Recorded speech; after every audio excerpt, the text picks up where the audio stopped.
I first met John when my very first video client on my own, Kendra, mentioned online that her dad was making artwork, including stone roses and stone carved flowers. That intrigued me, and then I noticed a little point on the bottom of his website called Blue River Blog, UFOs. That caught my attention too. Turns out John has an entire lifetime worth of experiences with UFOs or some kind of entity. Taking pictures of the photographer taking pictures. Well, that's a good thing. Is that what we need to talk about? No, I don't know what you could say where you had your UFOs. Well, I had them coming in, and then there were 2 or 3 of them along this shoreline. There were a couple of them up on the dam over at the parking lot over there. There were 1 or 2 over there at different times. You drive up on the hill and to the golf course office, or the golf course. Oh, what do you call it? Clubhouse. Yeah, the clubhouse.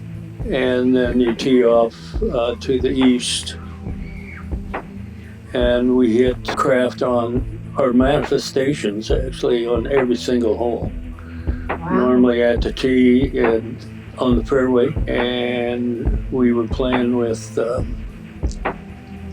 was several different times, was with Jim from Hallam Nuclear Plant. Jim, what was his last name? It was strange, and we just had fun with it.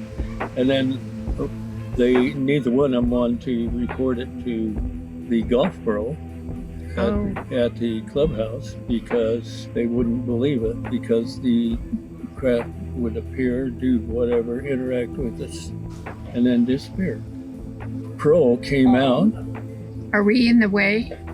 That guy can get out. Do you guys want to take a break and cool down for a sec? I got a different idea for when I brought my drone too. Oh, really?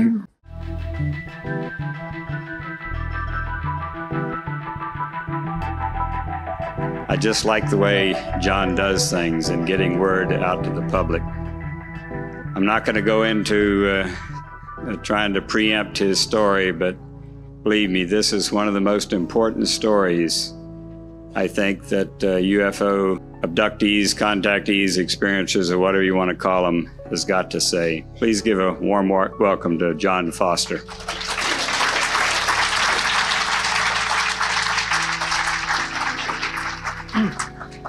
I'm going to go far beyond the simple question of whether or not UFOs are real. In a moment, we're going to get right into some very unbelievable material that's not normally talked about in public. My experiences have been overwhelming and immense, and I want you to feel some portion of what I felt. This will make me feel better. What does this really mean? It means to me for certain we are not totally who we think we are. Not as individuals, not as a society. We are much, much more, but possibly not as independent as we'd like to believe. In other words, UFOs might be more a part of our lives than we dare or care to think. Those who claim they've been abducted say it doesn't matter whether people believe them or not. Their chief concern is finding meaning for their experiences. In this report on UFOs and alien abductions, we bring you some of their stories. We were at an outdoor movie at a elementary school playground. We were early, and somebody said, what's that over the trees to the east? And we looked east and saw a cluster of colored lights. Well, it approached us. It landed on the ground. 3 very small human-like men got out. And here's the group on our first stop of UFO tour. John Foster is the man in the black shirt standing by the van.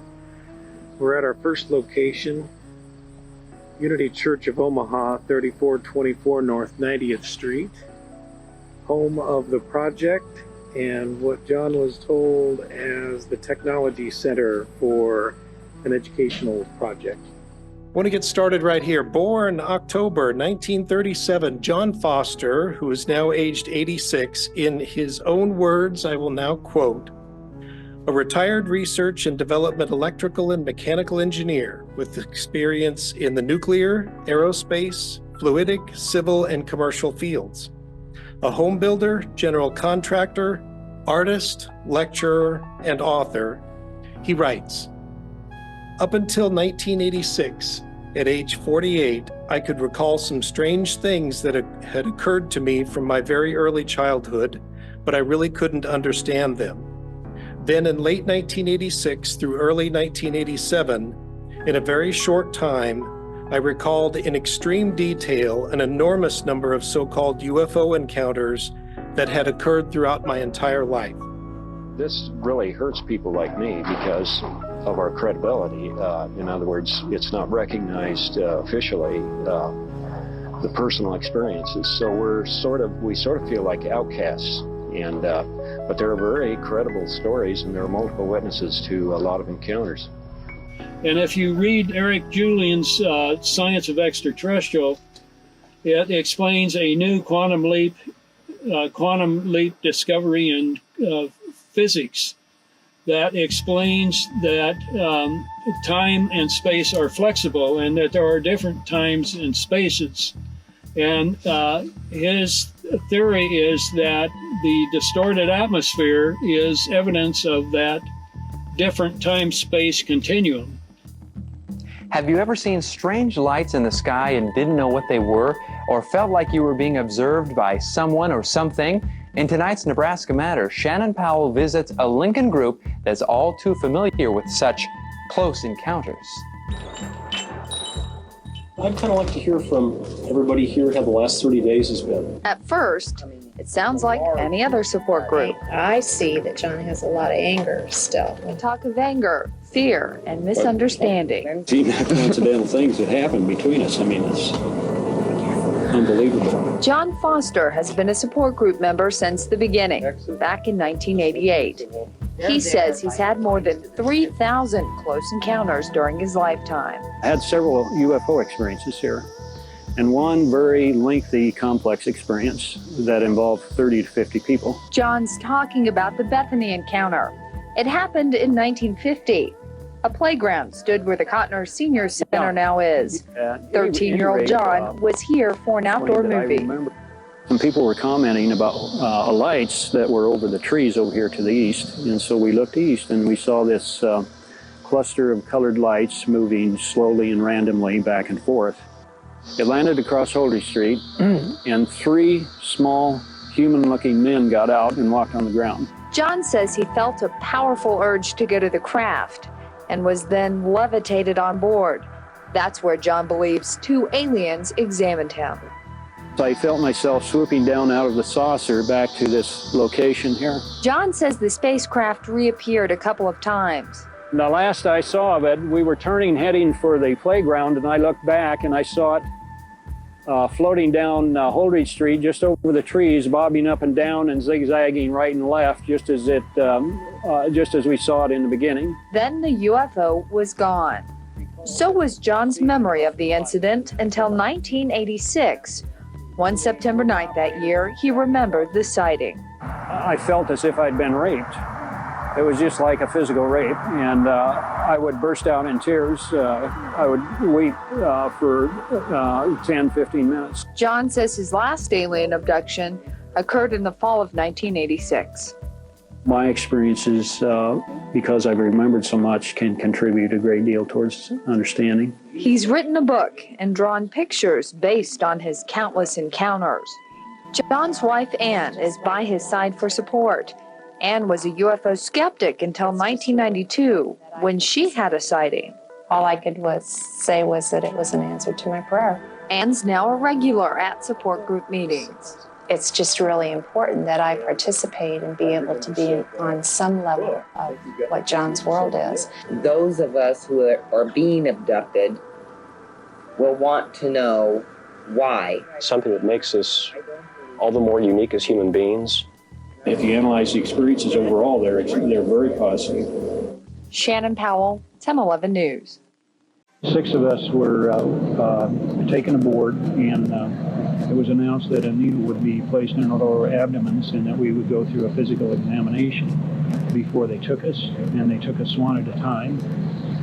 During that period, I noticed that the entire crowd was frozen. This experience, John says, happened in 1950 when he was a teenager. He says his many encounters with aliens have had a profound effect on his life.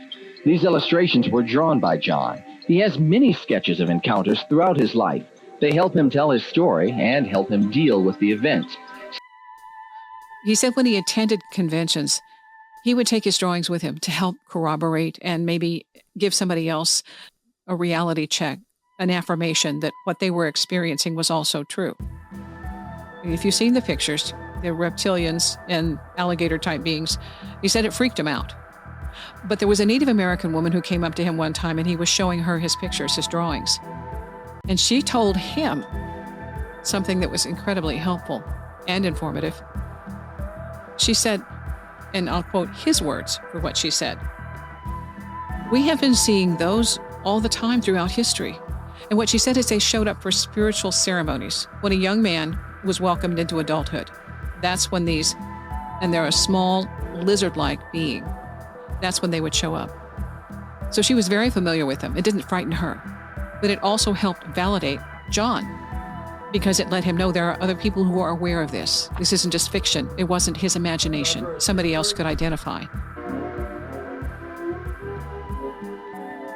Located on a 600-acre site 20 miles from Nebraska's capital city of Lincoln, the Hallam Nuclear Power Facility looms up in startling contrast to the surrounding farmlands. The complex of buildings includes a reactor wing, turbine generator wing with conventional electric generating facilities, cooling tower, waste storage building, and substation. And we got in the craft, and you guys, some of you were there, probably inside the craft. And it's a long story. Read chapter 13. Well, I've been through all the tests, psychological tests, and I'm not imaginative. I'm a normal. You're an engineer, no? Average person, you know. So that's about as far as we can go. I do believe that we can, if we pay attention to exactly what happens during the experiences. For instance, a lot of times when the craft showed up, it manifested out of thin air, a distorted atmosphere, a light blue haze, or a dense gray fog. And I think you saw on the videotape that the objects all of a sudden appeared. Now, this indicates to me that it's other dimensional or a dimensional overlap with or our a parallel dimension, or I mean, we don't have even words to describe that's any all of it. Acceptable from a physics point of view. Again, not proven, but acceptable. If we pay attention to the colors, for instance, how the atmosphere behaves during these manifestations, I believe that we can come close to maybe trying to understand a little more fully what's actually happening. And this will lead us into some new areas in physics, in science, chemistry also. You talked about feeling like an outcast, and maybe even, I don't even. I feel that John was kind of the catalyst that allowed everybody else to have the courage to speak out, because he was so open and he was so sincere.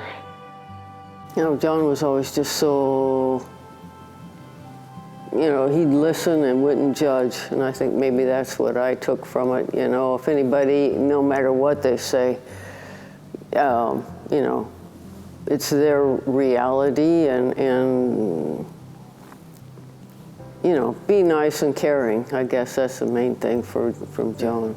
I think for me it was listen, because he did. And then the other thing that stands out is that at one time he mentioned absence of proof is not proof of absence. And that really is very, very insightful. I feel like when John joined our group way back in the day at Power Landing, when we all kind of got to know one another, that was kind of the time that we all started gathering together. And it was like people that maybe had never talked about any of this before, didn't even want to admit it, found they had a place they could come and be comfortable. And there was a time when we had as many as 100 people come to those meetings, so it wasn't just like a person here or a person there. There was enough. We were all amongst strangers when we first began, and he was without a doubt in a sense, the godfather? He was a trailblazer for Yeah. all of us, you know, to really forge the path, you know. So he was a trailblazer, and with all these experiences, and so he actually was kind of a model, like, this is John's experience, so I use his experience. I thought, I can see what went on within me, you know. So we didn't have, the only way we learned the ET experiences from other books, but then you had a personal person having these experiences. So you can role model with John on his experiences and take on that understanding. But in those days, it was Scott Colburn radio shows and things of that nature, books. Ancient Aliens would have been never, you know, people were just like, you guys are a bunch of nuts. I mean, I had people tell me that all the time. What are you doing down there? The word is out that you're a bunch of nuts. I mean, you know. But it's good, you know. Again, it's John was again the trailblazer to help us forge our own lives. The Godfather. Huh? He was the Godfather. Yep, the Godfather. Yep. And Mom, and then here's June was the mom. So you got the mom and the father. You got the patriarch, the matriarch, you know, of the UFO phenomena and spirituality. So there you go. Yeah, All right. It started okay. John, I just want to begin by thanking you for trusting us with your story. I do. You're very we will do trusting people. I mean, thank you. People you can trust. Yeah, I can tell that. Well, we both care a lot for Kendra as a friend, and I think both Rhett and I have found your story just deeply compelling. You have gone into detail that I've never read anywhere else. But to begin with, why don't we start at how you started remembering this? So specifically, like shortly before you started remembering, did you have what did you think of when you thought of UFOs or people talking about extraterrestrial encounters? Did that give you any specific feeling at the time before you had recalled anything? Yeah, it did. I was obsessed, you might say, when I heard about UFOs. And actually, all my life, I had this burning feeling that there was something more to life than what everyone was explaining, even considering deep physics and philosophy and religion and so forth. I did have one encounter that was really prominent. We were living in an apartment, and my son-in-law and I were talking outside on the balcony, and so I brought the subject of UFOs up and wanted to know if he wanted to know about UFOs, and he said, yeah, and I said, well, you know, let's just say a prayer about it. Pray to God that we can know about UFOs and maybe want to show up or something. And so we did. And he was not a religious person to speak of. And about 3 minutes later, a glowing orange disc flew right over our heads. And it was about 150 foot above us. And I suppose 30 foot in diameter, glowing orange with a tinge of green. And it flew over towards the horizon. It tipped slightly like this 2 or 3 times, as if to say, you're welcome. So you can read about that in the books. That was 1981, off of Van Dorn. It was Van Dorn and 70th, northeast corner. We were on the 3rd floor of those apartments right there. It didn't impress my son-in-law that much, but it sure impressed me.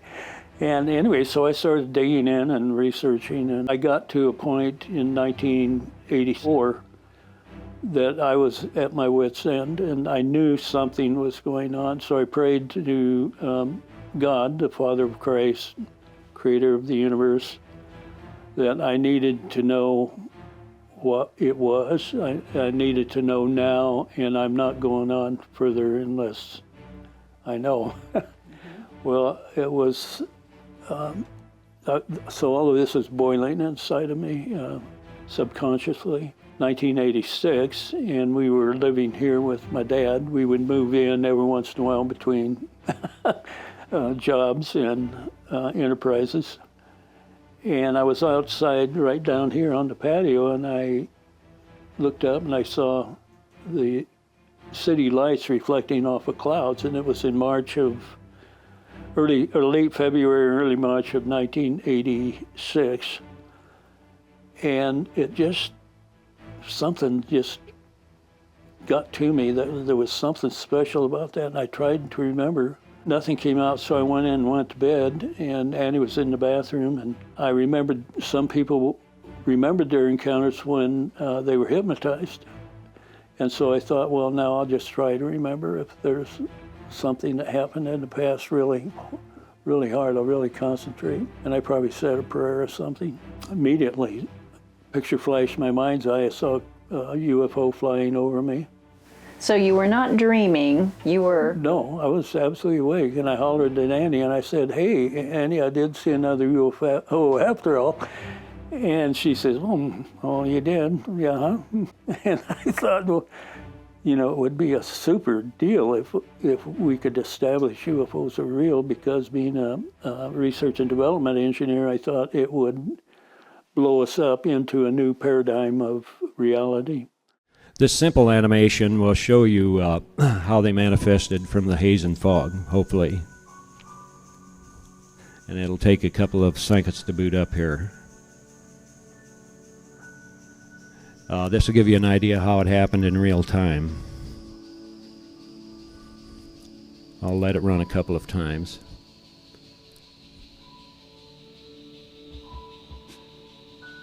Isn't that amazing?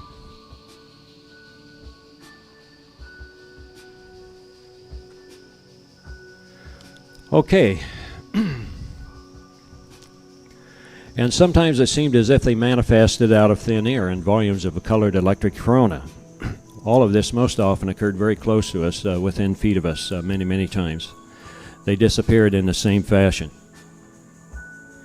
What was most astonishing is that they could manifest from hissing, roaring fog that spewed into the atmosphere from tiny pinpoints. Man, the roar was sometimes deafening. This is another example of the hissing into the atmosphere. Or from small tornadoes or whirlwinds. And they sometimes left dramatically with a brilliant flash and deafening explosion. They instantly disappeared like dynamite. Needless to say, these latter appearances and disappearances all were very real, all very important, affecting what we know as the three dimensions. Yet at times it seemed as if we felt the effects of a multidimensional overlap. Again, I'm going to flick the slides a little fast here. Hopefully, none of my experiences were dreams. They always interrupted normal activities at all times of the day and night. This included, but was not nearly limited to, hunting and fishing, picnicking and camping, playing golf, lots of experiences on golf courses, playing and watching baseball, basketball, and football games. You've seen this one before, I believe. Attending Northeast High School in Lincoln. This was a time when two friends and I chased small craft down 2 flights of stairs. Watching school plays, attending church services and related activities, believe it or not. Playing and working in the yard. Working at a uranium mine and surveying mining claims in western Wyoming.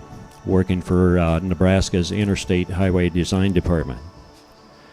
Working at one of America's first nuclear power plants near Hallam, Nebraska, and in one of America's early space programs just outside Los Angeles, California. Building houses in Nebraska, and the best one for last, and even while using an outhouse in western Wyoming. That was a very strange experience. I did an out-of-body thing or whatever and hovered above the tree in a TP objects, and you guys came up in the elongated saucer. It was explained that we had to meditate and pray to receive the correct information about what we were to do, okay? For an engineer, me, that was weird, really weird, to realize and accept that that really happened. Because there's no other instruction besides just meditate, as if you know how to do that. That particular time, it was just emphasizing that you've got to meditate, you've got to make contact, okay? There are other experiences that told me they were here to help humankind, and they couldn't do it unless we made mental or spiritual contact with them and received the information through what is similar to ESP. Even when I was a younger kid, I was told to practice ESP. In January 1962, the plant was ready for preliminary testing of nuclear equipment. It began with a dry critical test. The installation and removal of the fuel elements is handled by a fuel handling cask, heavily shielded by lead against radiation. My life has been orchestrated to the fullest. It has to do with all my jobs. I did a good job, and I didn't have a degree. And at Hallam Nuclear Plant, the physicist asked me to be present in the control room when the reactor went critical. You know what that means? It's bad. Well, when they brought it up to radioactivity where it was heating the sodium compound, and then they took it to a heat exchanger and then took it to a steam generator and so forth. He wanted me there because I was inquisitive and I dealt in detail. And while I was there, I developed certain charts that would help him keep track of the hot spots in the reactor as it came up in temperature and so forth. And one bad thing was that I was smoking a pipe, and we were, this was at Hallam Nuclear Plant, and we were checking the radioactive detectors that went down in a tube down to the lower part of the reactor from outside, you know. And I leaned over and my pipe fell out, and it jumped and it jumped and it lit right in the hole where that detector was, and it went clear down to the bottom, which would mean that it would restrict the movement of the Geiger counter that was there to measure the reactor. And then finally we tested it, and it must have gone clear to the bottom and went by the detector because it didn't interfere with it rising and lowering to certain levels. I don't know if I've heard that story. Well, I did several things like that were stupid, and it helped the project.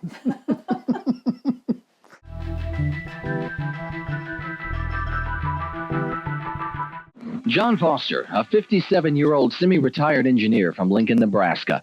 He says he's had contact with aliens for most of his life, beginning when he was very young. This experience, John says, happened in 1950 when he was a teenager. He says his many encounters with aliens have had a profound effect on his life. These illustrations were drawn by John.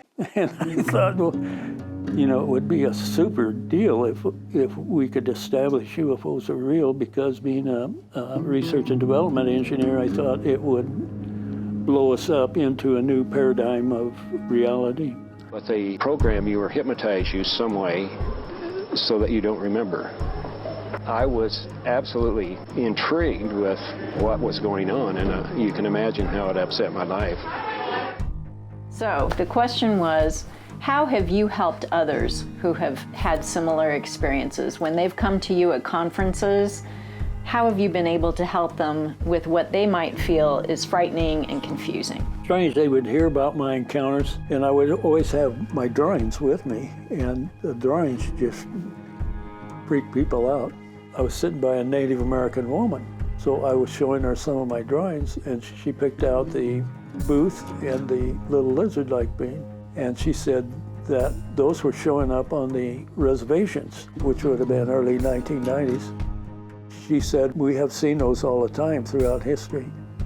And she said it was part of a spiritual ceremony that normally happened to young men when they began to change from childhood into adulthood, about the age of 13, which was the age I was when I had the Bethany Grade School playground encounter over here.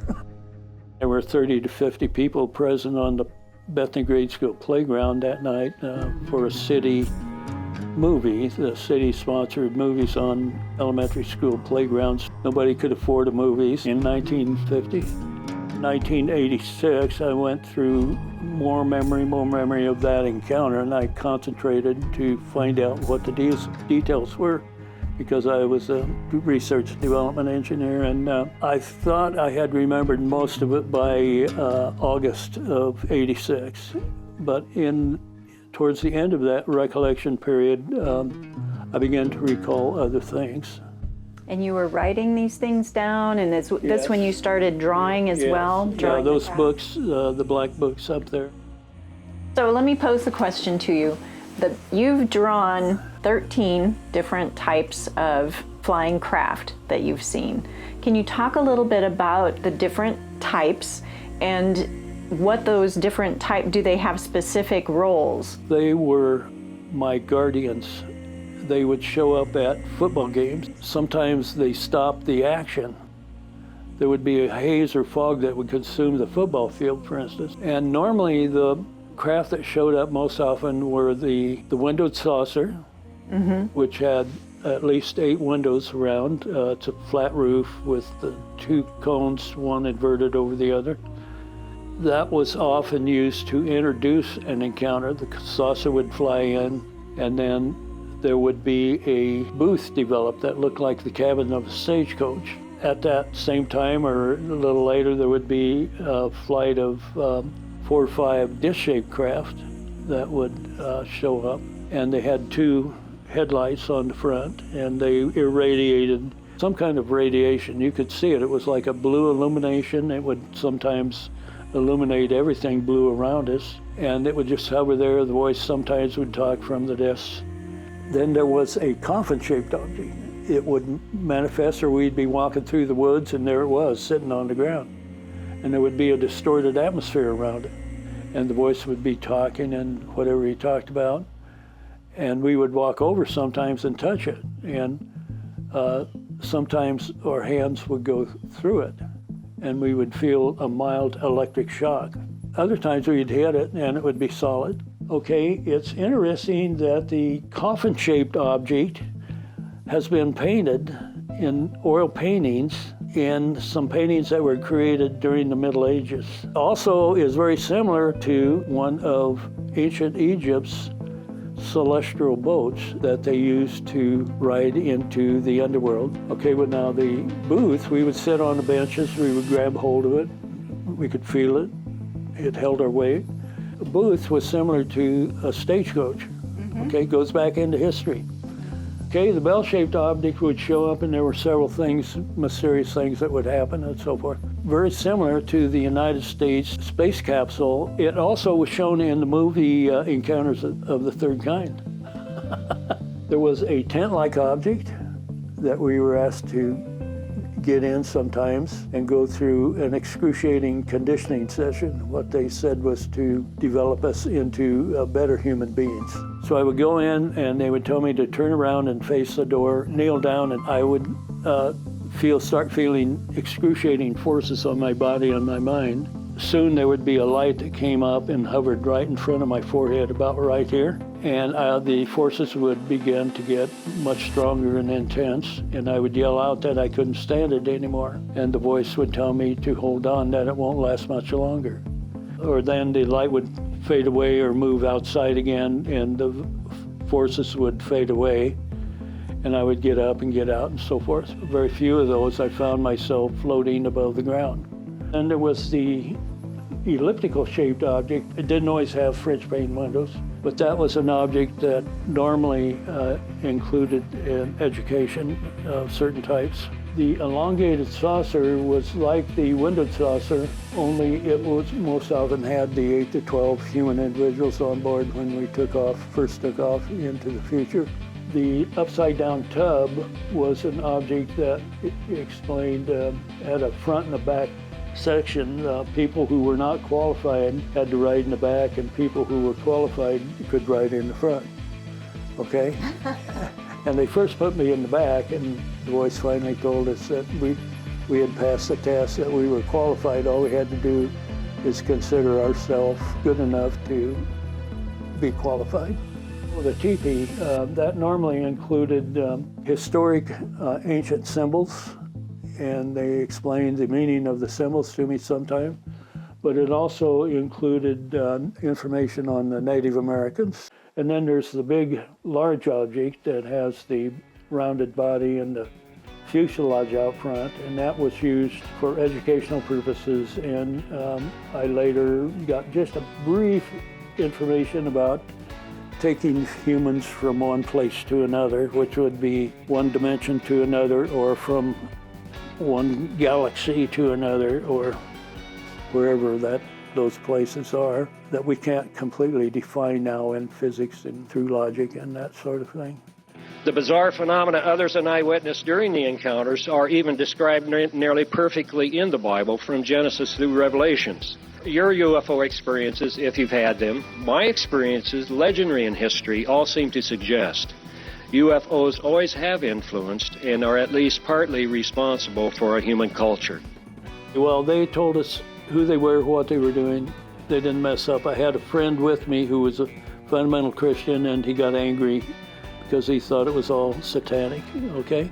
So he gave him trouble. He would interrupt them and holler at him and tell him that's all evil and so forth.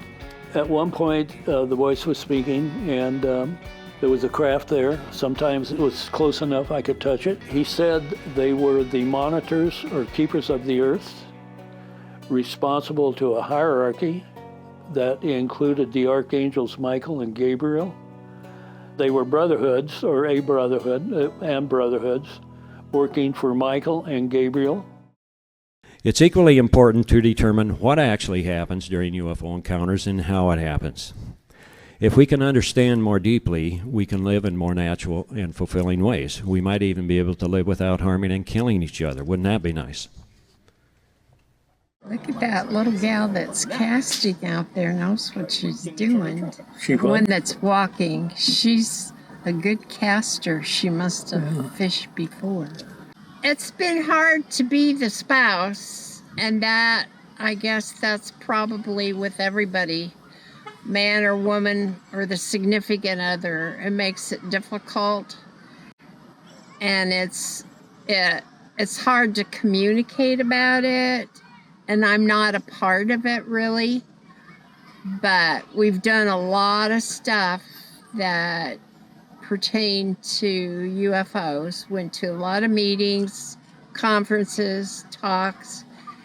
And it does get hard for a spouse. The thing that makes it so hard, and I gave a talk at the Wyoming conference, is that the UFO community can be a bunch of elite people.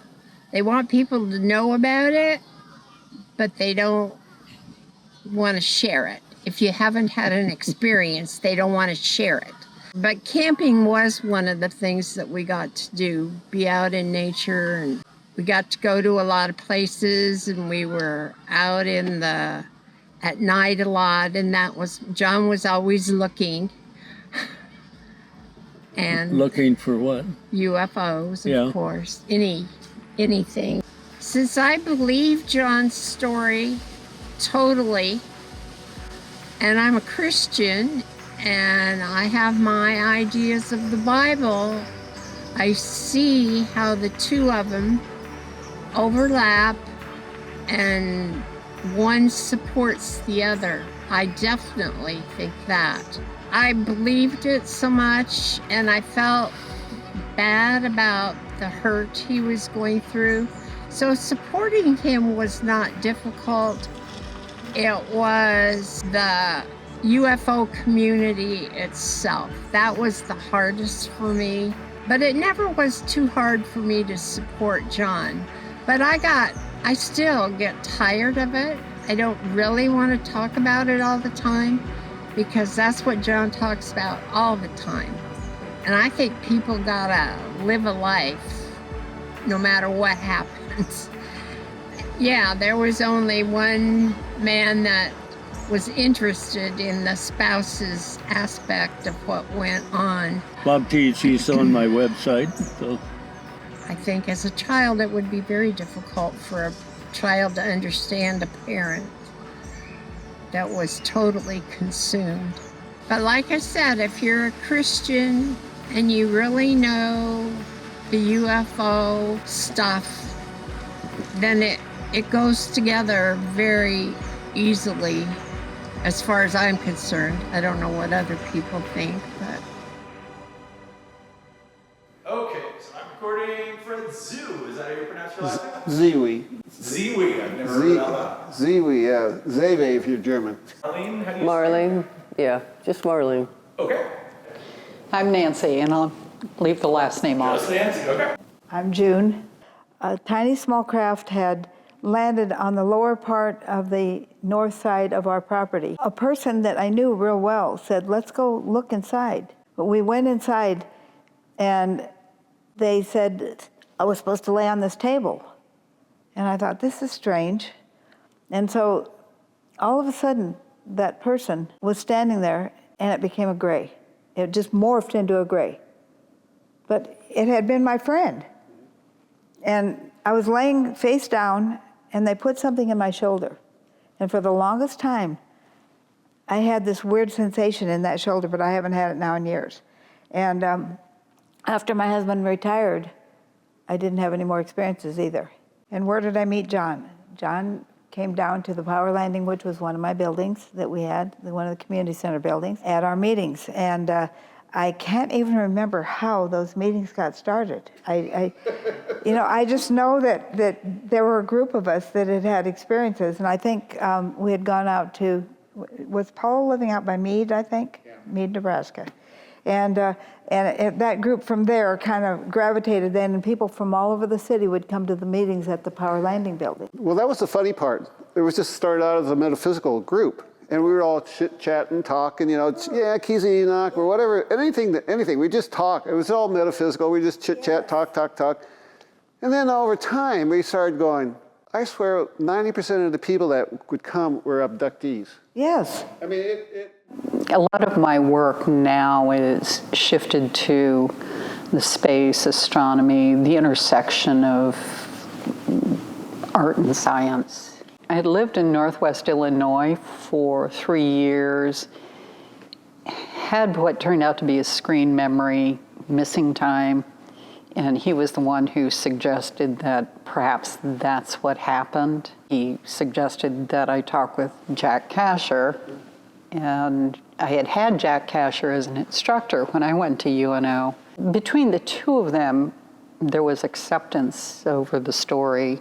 And I call it a story because I'm still trying to come to terms with what really happened. John Foster is one for documenting and drawing out, and I'm an artist, and so I'm trying to do that with some of my drawings. I think he influenced that. I just got back from Okinawa, Japan, back in 1987, in the fall of 87, and I think I found out more about June and her power landing and the meetings and things of that nature. And so I was up for that because I was really excited about kind of a heavy-duty meditator and understanding metaphysics and things of that nature. So I happened to go up there, and in one of those evenings I walked in and there's a gentleman there, and it was John Foster.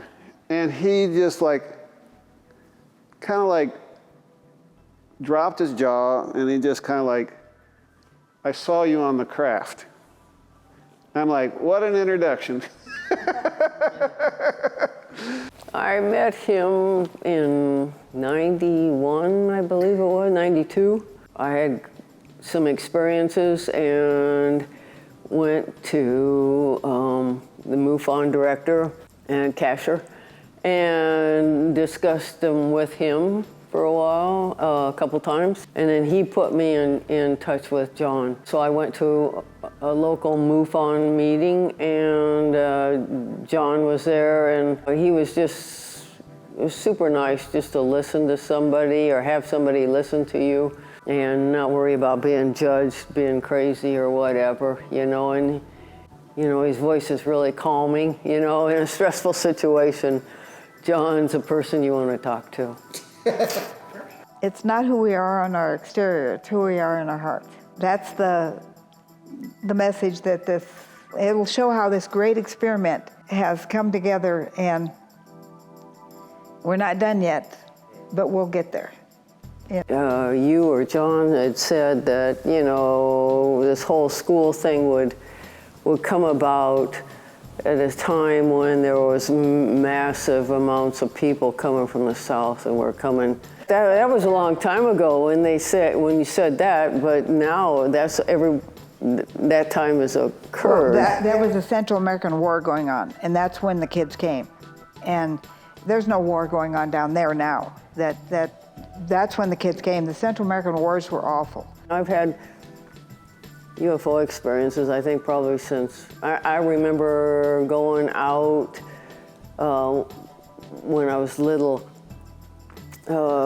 We lived in a trailer, and going out in the middle of the night looking for Mom and Dad because they had gone out of the trailer with their friends that would come in the middle of the night. It was weird. I mean, it was just at 3 years old to be walking outside of a trailer looking for your parents, you know. Were your friends possibly They were aliens? Aliens. Okay. Yes. That's what I figured you were talking about. Did you have any experience with hypnosis? Or no? A little bit? Jones. So from that time on, then I began recalling other parts of that encounter that I remembered. And it turned out to be the Bethany Grade School playground encounter that occurred in I believe it was 1950. And there were 30 to 50 people present on the Bethany Grade School playground that night for a city movie. The city sponsored movies on elementary school playgrounds so that people could see the new movies. Mm-hmm. I went through 1986. I went through more memory of that encounter, and I concentrated to find out what the details were, because I was a research and development engineer, and I thought I had remembered most of it by August of '86, but towards the end of that recollection period, I began to recall other things.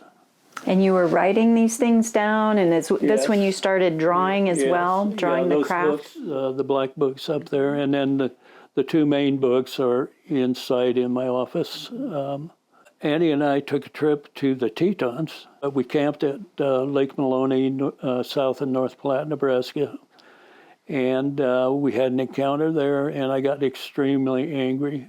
And we had a neat convertible packed full of camping gear, and so I put the top down. The top got stuck, and it wouldn't go down. It made me angry, and so I pulled the luggage out, and that didn't come out real easy, and it made me angry, and so I got extremely angry. And I looked over, and there was what I call the booth, which looks kind of like a stagecoach, was developing in the hissing, churning atmosphere, foggy.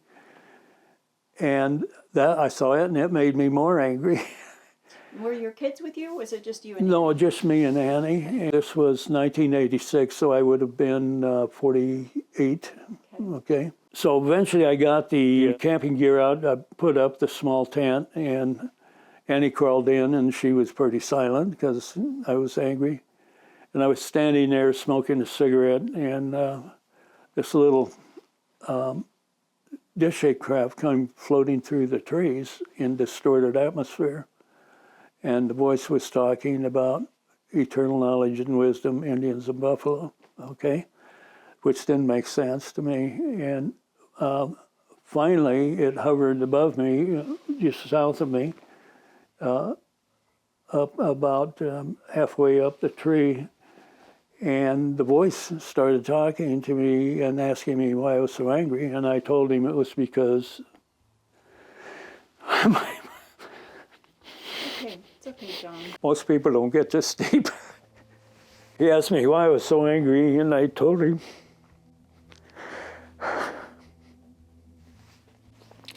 it was because I couldn't remember the experiences. Okay. He told me that if I remembered, it would negate the purpose. I haven't done this for a long time. of the experiences that they preferred that, and they use the word they, or we, prefer that you continue as we have been and not remember, because if you remembered, it would negate the purpose. And he said, but you have a choice. He said, if you decide you want to continue as we have been, you won't remember any encounters, or you can remember and you will not have another, what I call an obtuse encounter, where it's meaningful, up close and personal. And he said, if I decide to remember, then I could meet the people that I would be involved with in the project, which I knew nothing about consciously. I didn't choose, and so I lit up a cigarette and I stood by a tree, and all of a sudden I started traveling out over the lake, out over the water, and I don't know if it was out of body or not. Anyway, I went to, this was at Maloney Lake towards the dam, and we were on the east shore. Manifestation took place, and there was a building that appeared over the lake, just hovering over the lake in a big fog and cloud, and there were 3 people there. They were talking about the project and whatever, and I was kind of off to the side, floating over the water, and he tried to get me to commit myself to not remember, or remember and meet the people. Those 3 people would be among the people I would. And these were regular people? They were not? Regular humans talking in perfect English. And I remember thinking, well, I don't know who he is. I don't have to choose at all. So I decided I wouldn't choose. And so I floated back to shore, and finally the craft disappeared, and then I forgot it. I mean, somehow they program you so you don't remember. And this happens to many, many, many people. I started remembering. I was angry all the way to the Tetons, and then we met some friends there who I had spent time with in 1957 with a friend. I worked as I skidded logs down the mountains with horses in the deep wilderness, and we had encounters all that summer. So I started remembering some of those, just brief memories of craft appearing and floating around. And we worked up the east fork of the Wind River northeast of Du Bois. That was 1956. In 1957, we worked at the remote Forest Service cabin in the wilderness at Sheridan Creek Fire Guard Cabin. And so I started remembering some of those, the initial stages of those. And anyway, I thought I might be dreaming or imagining things. So Annie and I headed back to Lincoln. We took another trip to Niobrara State Park, Ponca Park, remembered more, came back, and then I decided I better contact some psychologists or psychiatrists to see if I was crazy. So I did. I talked to almost every, if not every, psychologist in Lincoln, or psychiatrist in Lincoln, and none of them thought UFOs were real. So I knew they wouldn't be good. Clearance between the elements permits the circulation of small amounts of sodium to cool the graphite. To avoid contamination, components were continually cleaned during installation to remove lint or other foreign matter. With the moderator assembly in place, I am fascinated by the nuclear aspects of this story, as well as a lot of these encounters are based on water, including Lake McConaughey, Shadron State Park, and locations in Wyoming based around water, horses, and Native Americans. Then I had read Ruth Montgomery's book, Aliens Among Us, and Leo Sprinkle was mentioned in there, so I wrote to Leo in Laramie, Wyoming. He had the Rocky Mountain Conference on UFO investigation, and every time Leo wrote back, he hit on a detail that was almost exactly what happened, and nobody could have known that unless they experienced encounters. So I knew Leo was the only one that I had researched. I looked in all of the literature that I could find, and Leo was the one guy that understood what was going on, so I went to his conference in 1987. But going back to the recollection period, that was August of 1986, I began to remember more and more and more, and pretty soon it just came back as a flood of memory. And I remembered so fast, I couldn't remember the whole encounter. Another one would pop up in my mind, and I would write down the date, where it was, and who was with me. And then if I had time, I would write a sentence or two about what might happen. And then that went on until, and it got more and more complex as I began to remembering more.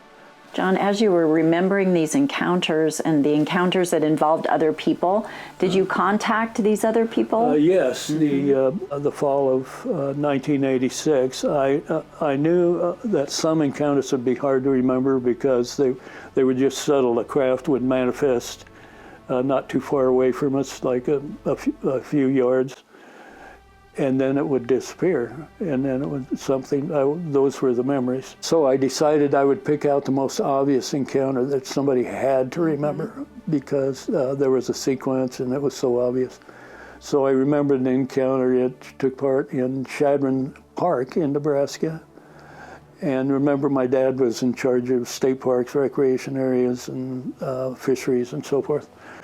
And we were up there visiting. There was a boy that came into the swim dressing room and said there was a helicopter outside and a voice talking from the helicopter. So my friend and I were there, and we went outside and we saw it hovering, and there was a craft hovering above us, and there was a voice talking from the craft, and it would illuminate. There would be a brilliant light sometimes, and then it would be a craft again. And then there were two guys that levitated down to the ground with luggage. One had luggage, and the other one finally levitated down. He had boxes. He put them on the ground. He said hi to the other guy, or goodbye, and he was levitated back up to the craft. And the first guy picked up the boxes and the luggage and walked off into the darkness. And he was human. Between that, when they levitated down, before the guy went up and this guy walked off, my friend's father came walking out and wanted to know what in the heck was going on. And we were standing about 100 feet away from the craft where the guys came down. They said, well, we don't know, it was a helicopter of some kind. So he walked over and talked to him. And when he came back, we asked him what it was, and he said, oh, that was some deal the guys in town dreamt up to make us think it was something else. Okay? His exact words. So he went back in the house, and then several other things happened. The craft took off. So I called my friend, and I said, do you remember that time when we saw that light and thing above the fountain at the front lawn? And he said, oh, that was a helicopter. That was just a helicopter. And I said, well, describe it. And so he described it, and he realized it couldn't have been a helicopter because of certain things. He didn't hear the popping noise or the roar or whatever. You know, those little drawings I showed you? Well, I threw that whole stack out on a table, and I had to go to the bathroom, and I said, this is what I've been remembering. And of course, he had explained the same thing that he explained before, that he realized it wasn't a helicopter. All of a sudden, I was in the bathroom. He said, this is what I saw. And so I went out, and he picked out the drawing of the Shadron encounter. So that was pretty good evidence. Right. And then I've recorded him on video, or on audio tape. He doesn't want people to know who he is, so I use a pseudonym for him. He remembered that his father said, oh, that was just some guys in town trying to make us think it was something else. I think it was a year later, 6 months later, I called his father, and I met with his father, who was living up at South Bend in a trailer. And I asked him what it was, and he said, oh, that was just some guys from town. He used the exact same words.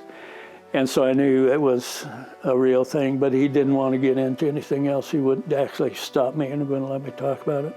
John, I guess, at this point you're remembering encounters that you had had, and you're starting to reach out to others that you remember also having had those encounters together with you. And I imagine that was a pretty stressful experience to go through. Yes, it was. And you had also mentioned earlier about how you were with your son-in-law and you prayed to see a UFO. So obviously, you have a spiritual connection. Did you, at this time, when psychologists weren't giving you any solace or any solutions to this, were you praying about it at the time? Was that helpful I constantly prayed. We'll get into the later in the story and talk about the familiar strangers and so forth, but during that period I would pray all day long. I would read the Bible. I reread the Bible. Sorry. It's okay. Housing units, especially for the Central American immigrants, many of whom were adults. Office buildings and multi-purpose buildings. I still recall most all of the exact sites of all of those future and existing buildings we are to use. We were even told that a part of the first building is to be used by various so-called ET cultures as a UFO headquarters for the middle United States. They showed us and told us this diverse group of ETs would work in concert in a separate program to help humans. And I got repulsed by the thought of it. Still, it seemed as if many UFO encounters would continue far into the future. It also seemed as if the center of American culture eventually would be in the middle United States. Even though we saw many future happenings during the time travels, we primarily were shown only those things in which the familiar strangers and I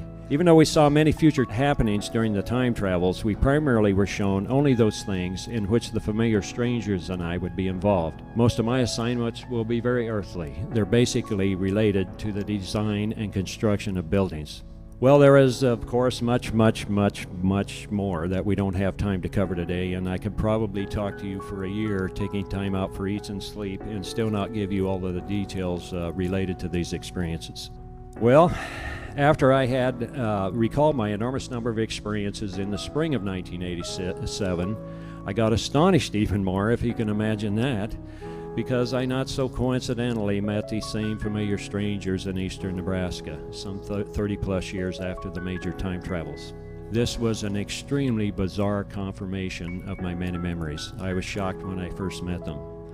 The people were meeting weekly to improve themselves in an existing building that my friends and I had visited during one of the shorter time travel episodes in the 1950s.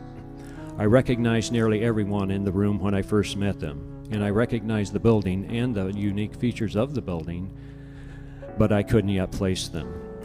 Yet it was astonishing.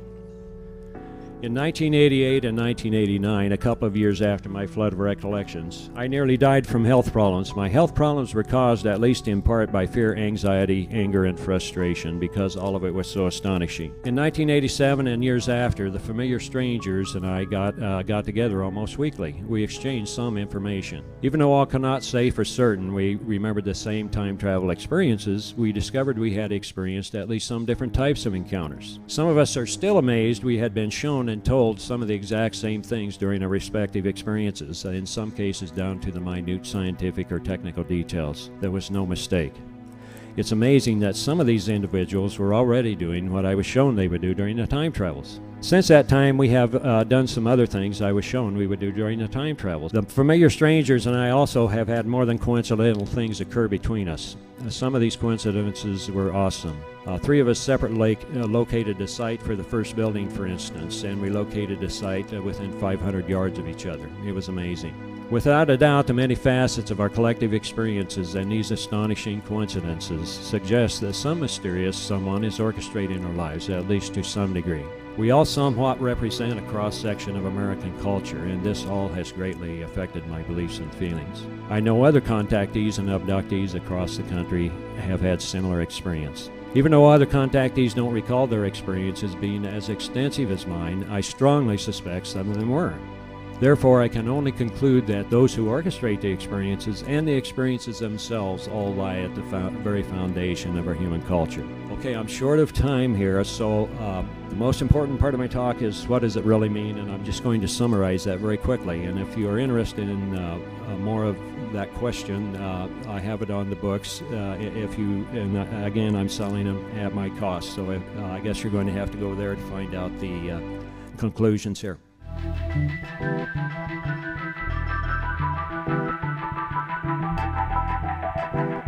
We could see the ground below. Or if we were low, traveling low, we would look out like we're in the van here. And then we would do something or be someplace, and then we would fog out again, and then we would come, the visual would come back. When we fogged out, all we could see is light illuminated haze or fog. Like if I was looking in this direction, that scene would disappear and all I would see is light illuminated fog. One of the scientific points of interest is that when we were on the ground, we would see a craft move, and it would move a little bit, and then it would phase out in the haze or fog. And then another craft, we thought another craft would gradually appear ahead of it in a distorted atmosphere, haze and fog. And then sometimes we saw three versions of the same, what eventually I assume was the same craft. It was phasing out, phasing in, phasing out, phasing in. This was a lizard-like being who had a small human head, but normally it had a lizard-like head. This was one we saw on a window screen, and its body was completely clear like crystal and glass, except for the head. We could see right through it, like looking through a window. And that's 21. Excellent. This is one episode during the Sheridan Creek Fire Guard Cabin that night where it lasted from just after supper until well after dawn the next morning. And this is the episode where the mysterious man gave a lecture to the familiar strangers and I about what was going on, and explained how the project would develop in the future to a certain extent. They showed on the TV the mechanical features about the saucer, how it was propelled and somewhat. And actually, Quay Fitch, who was a familiar stranger that I got to know really well, went up to the TV and pointed out what was happening. Well, they programmed us or hypnotized us some way so we didn't remember. And I swear to God, they did that with thousands of people, because at the football game, there were at least 1,000 people saw what we saw. Right. I mean, there were probably 80,000 people there in the stands. And during two games, there was a fog that developed out on the field, and the referee called a timeout, and we could see a craft momentarily in the fog, okay? And then it dissipated and the game went on. He said, okay, let's play ball. And then nobody remembered it after that. Yeah. So that's the whole friggin' crowd. How do you figure that, you know? Talking about the religious connection and the words of Christ. Yeah. And how this has been happening over time. Yeah, it's possible they don't want me to say this. I'm not in contact with them, by the way. Now, I don't communicate with them. I communicate with, I say the Lord's Prayer sometimes 50 times a day. And I think it's important to connect with the Father of Christ, the creator of the universe, okay? And then all of the other stuff really doesn't matter to me, because it's somewhat dogmatic, you might say. Okay, so the real value is to make a connection become a person as Christ described it. that's the best. And what that means is total personal sacrifice sometimes.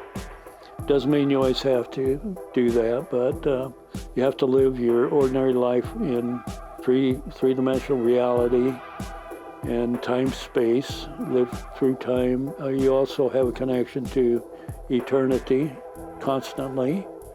And in that eternity, there is an intelligence that communicates with you personally, individually. Every person on earth that ever was, every animal on earth that ever was, has a direct connection and a guidance, you might say. So, but that doesn't mean that you don't have a choice. You have a choice every day, second by second.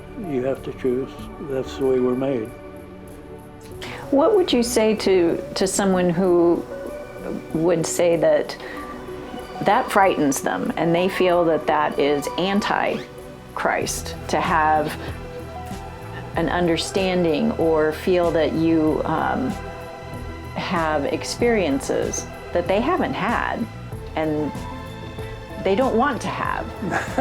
Well, I asked for it, okay? So keep that in mind. I prayed that I could know the unadulterated truth, even if it would kill me. 1987, in early March, Kendra was working at Mutual of Omaha, and she worked with a guy that had some paranormal things happen to him. So she told him my story, or what she knew of it, and he said, well, you guys need to meet with this group of people and who meet weekly to talk about their encounters. But there was a Shirley MacLaine's friend that's written about Out on the Limb, her book Out on the Limb, was giving a talk in Omaha, and there was another lady that Kendi worked with, and she wanted me to meet her, and so I met with her, and she told me about the same group, and she was a spiritual person, and her guides told her to go down to the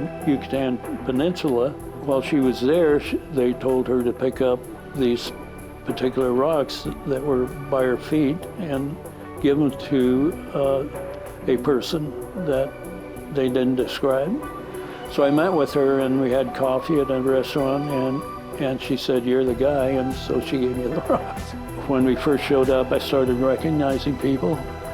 And there were people, the girl next to me, a gal in front of me, a person over here, and it spooked me out so bad. I got up and stood at the side, and I looked at the crowd, and I could pick out people that seemed extremely familiar. And there was a group up by the stage where the speaker was, and I recognized every one of them.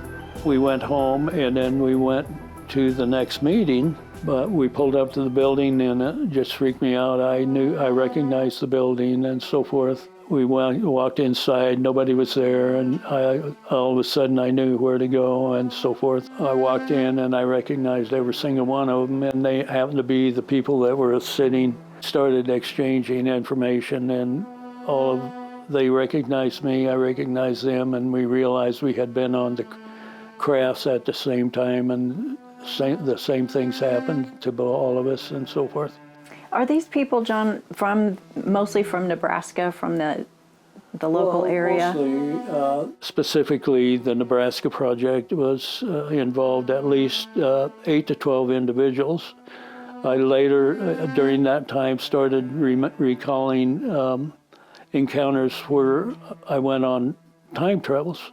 Normally, I was never alone, except for very few short periods. A craft would develop, and normally it was the same type of craft. It would be the elongated saucer, what I called the elongated saucer.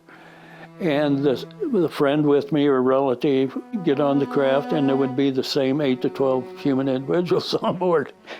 Well, and then we'd fly off into the future and stop at different times and locations, and shown what would happen in the future, and then we would arrive at a final location, and they would explain what we were to do in the future, and it involved this ET Human Project, what I call the ET Human Project. We couldn't establish for sure we had taken the exact same time travels, But we established that we had been given the exact same information here and there, certain things, down to the minute technical details, which would be the scientific proof, you might say, that this actually happened. That's all I know. So, and then we hovered down towards the interchange, and they pointed out Cunningham Lake and said that would be developed. If we came here, they hovered over the interchange, and they gave us all the attributes of the interstate highway and the interchange type of design for traffic flow. Did you look around when we were here, or did you just look at we got out and I looked around. Actually, we didn't walk around. We just stayed for.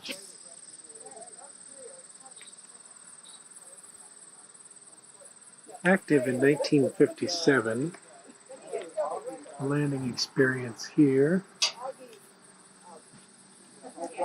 There's a radar tower. Anyway, so the time might have passed that we didn't take. On the top that he had to sell because when the economy went price, we lost 120,000 out of it. It's that long house that's on State Street when you come around the bend. That's absolutely gorgeous. And that's where I had one of my life-changing experiences, was on that land. But Here's that.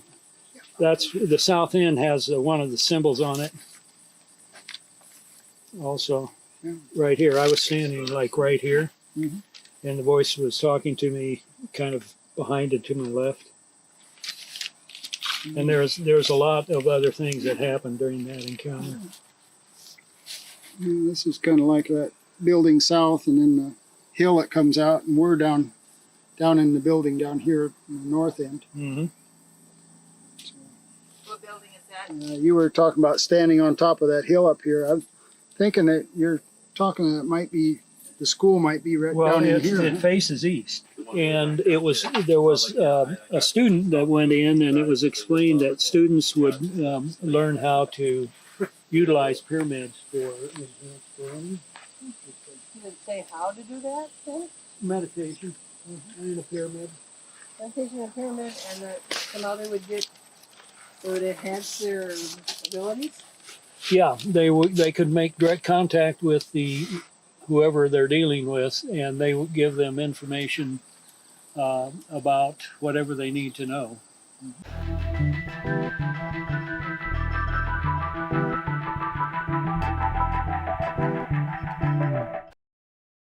The Viking ship has been a fixture in the Miller Park, Metallusa neighborhoods for decades. Receptions, sports programs, cheerleading, swimming, and community meetings all happened here. June and Gary Blair, I want to thank them very much for doing what they have done for Jackson boxing for all these years. It's just one of these problems where everyone's running out of money. June and Gary Blair are now retired and on fixed incomes. They supported the Viking ship lately with their own money, even took out a second mortgage on their home. When I met John, or when he met me, I should say, our land was very much connected. The land, the interstate corner land, and also the piece of land that's down the street. There's a 6-acre tract of land that he had definite visions of as a part of. In fact, he referenced it in the documentary. We had a real connection, right there, and my various kids have not all had experiences, but the one daughter in particular was also the witness when the car went through the car. They were driving the van behind us.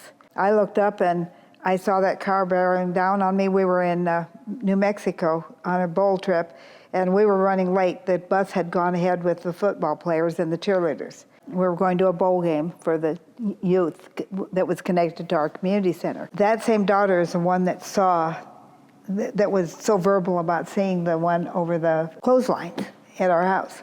They pick out certain people.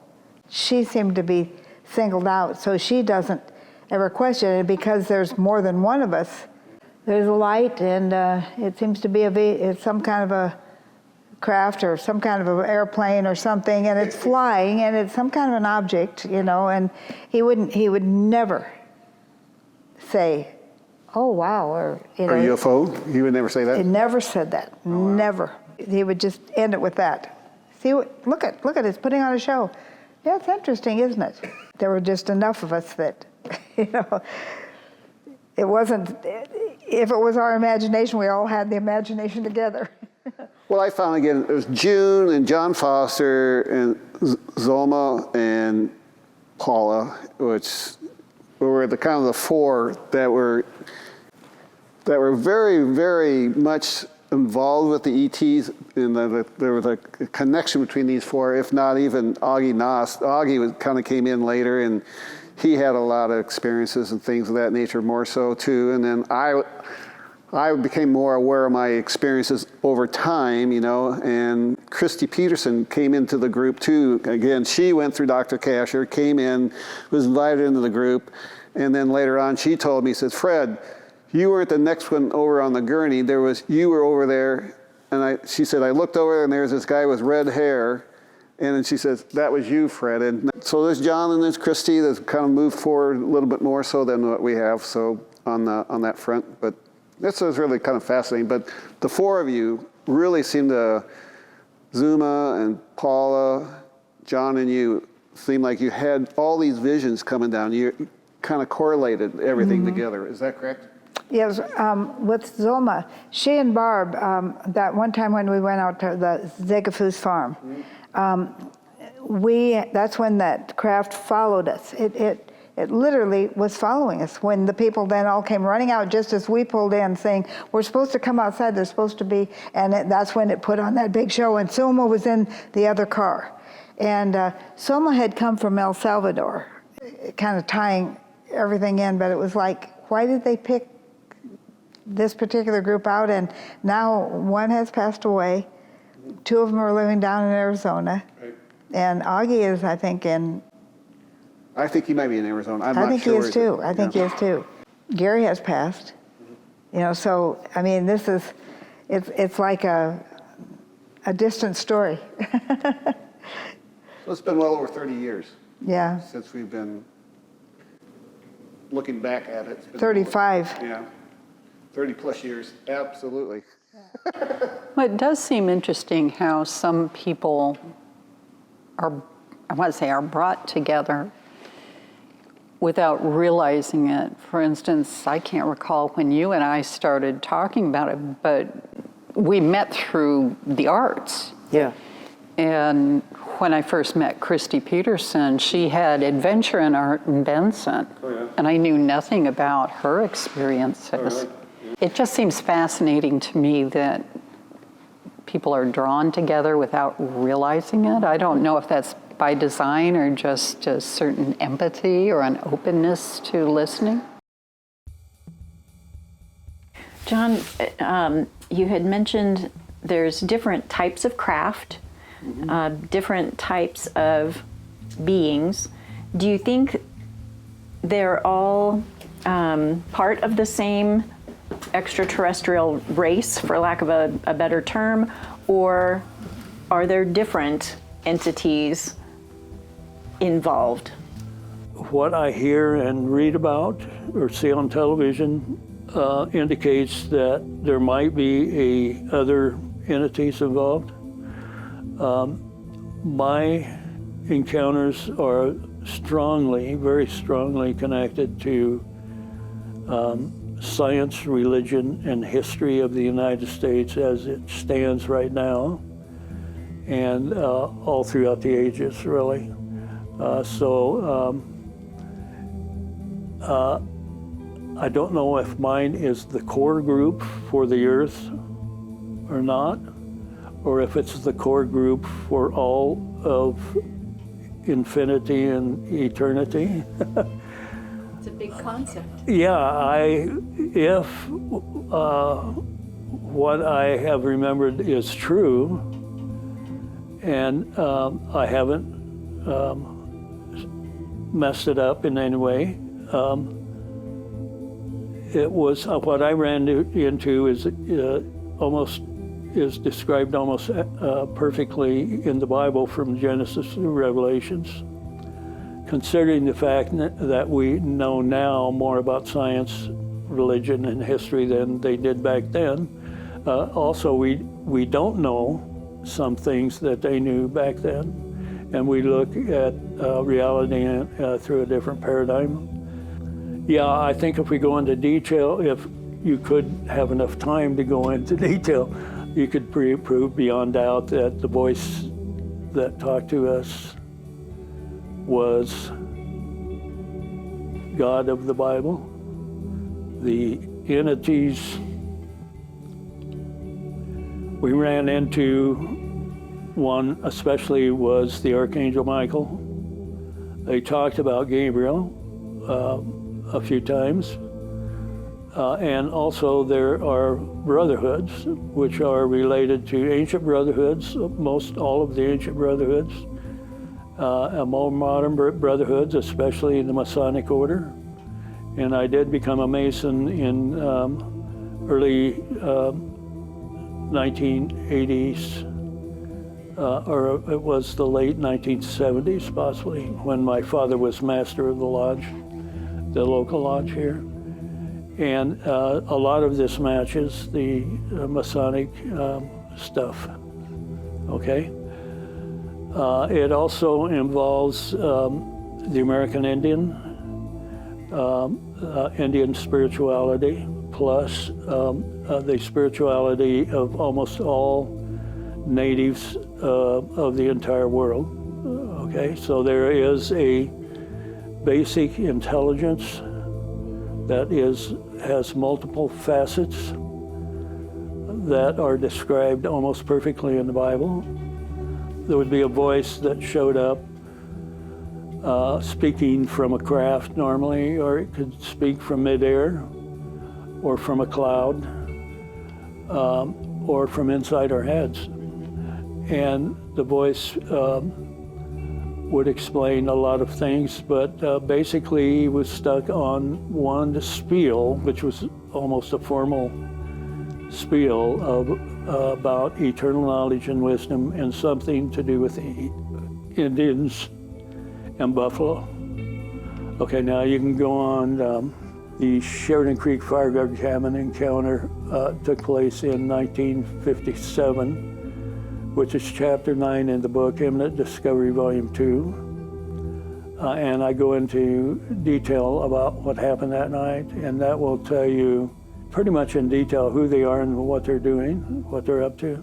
So if anyone is interested in that, and then they can kind of draw their own conclusions as to what they hear on TV or whatever.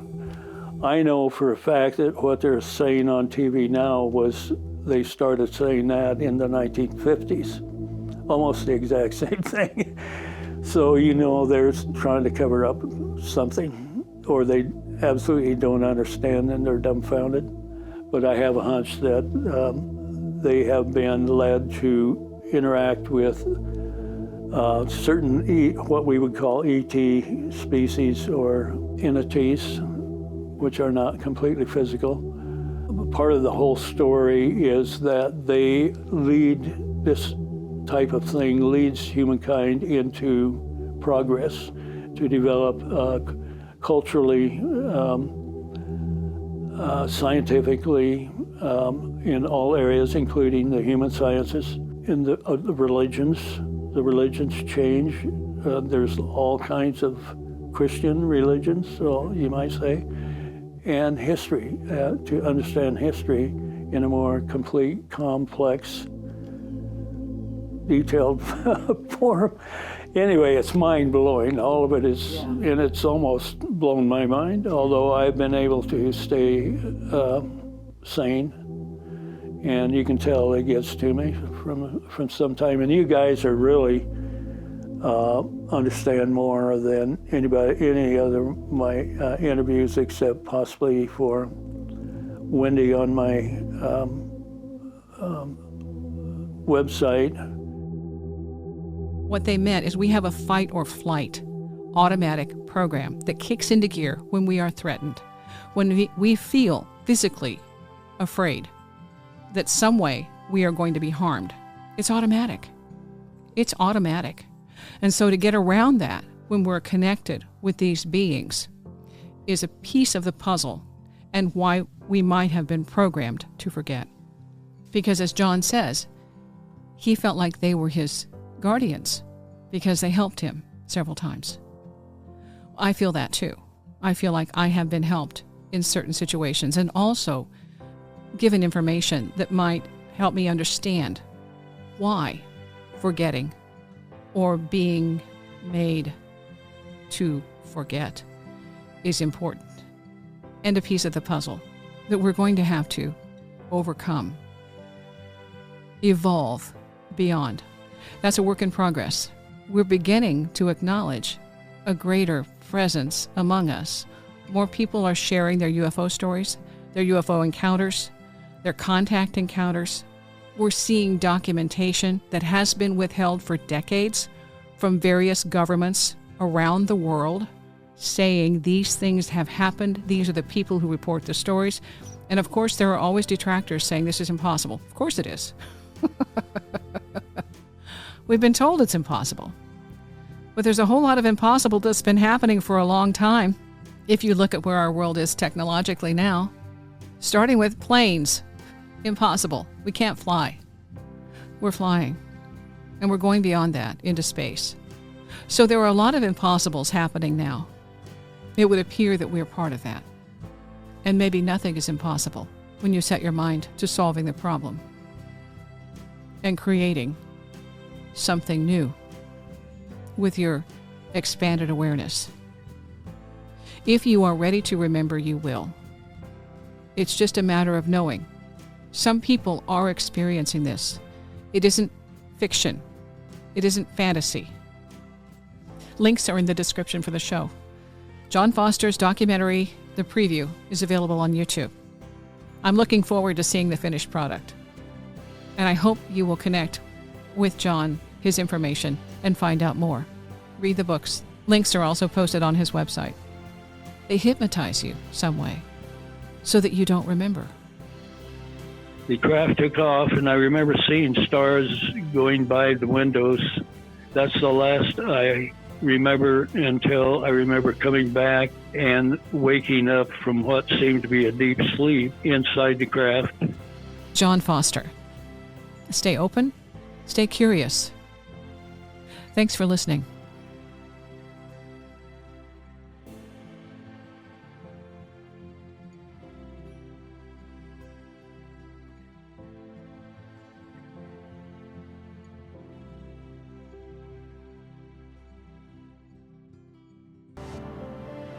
I figure if all of this has happened to me, it most likely has happened to many, many others, and probably some of you out there. Therefore, the destiny of our culture is being and has been at least somewhat orchestrated by these mysterious intelligences. It's time for the world to recognize this fact publicly, and I believe this is the time. Does anybody agree with me out there? Hey!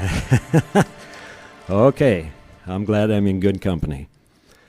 So anyway, it's a wonder we're still here. And we're still married. I have two sisters that are fundamental Christians, and they think it's all satanic. Well, there's other people that do too, and those are some of the things you have to deal with. They were brotherhoods, or a brotherhood, and brotherhoods, working for Michael and Gabriel, who in turn worked for Christ, who was in charge of this corner of the universe. Okay, they just flat out said that in perfect English. That the modern churches were not doing what they were really set up to do, or they were missing something. That was to help individuals develop their spirituality, their spiritual and paranormal abilities, your ability to communicate and function spiritually. And I also throw into that paranormally. So what we would consider paranormal. Parts of the New Age hit it, the nail on the head. Part of it is a little, I consider it's a little wild and wacko. In the end, you have to live every moment. You create what happens next with the help of whoever's connected to you. And you have a choice into who's connected to you. It's to be cautious in who you contact. In short, John's experience seems to be similar to transfiguration in the Bible. It is compelling. I don't know exactly how I ended up meeting John, but I took it upon myself to tell his story as best I could and compare that with a lot of people's experience in modern times on who has experienced unidentified aerial phenomena and what that might mean in your life. Thanks for watching my documentary. Thanks for listening to this. And as always, keep an open mind. The truth is out there.